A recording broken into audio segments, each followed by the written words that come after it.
SIR এর বড় update. যারা এসআইআর ফর্মটি অনলাইনে ফিল আপ করতে চাইছেন তারা এসআইআর ফর্মটি অনলাইনে ফিল আপ করতে পারবেন। এসআইআর ফর্মটি কীভাবে ফিল আপ করবেন আমি আজ আপনাদের স্টেপ বাই স্টেপ দেখাবো। তো বেশি কিছু না বলে ভিডিওর দিকে যাওয়া যাক। প্রথমত আপনারা গুগলে যাবেন, গুগলে গিয়ে সার্চ করবেন NBPS, এটা সার্চ করার পর ভোটার অপশানে যাবেন। যাওয়ার পর এরকম একটা পেজ খুলে আসবে, টু ওয়েট, এরকম একটা পেজ খুলে আসবেন। এদিকে সাইডে দেখবেন এসআইআর 2026। এখানে কী করবেন, এখানে ফিল ইনোভেশন ফর্ম, সেটাতে ক্লিক করবেন। ক্লিক করার পর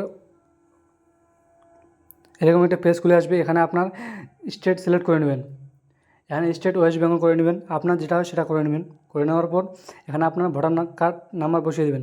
তারপর সার্চ অপশানে ক্লিক করবেন।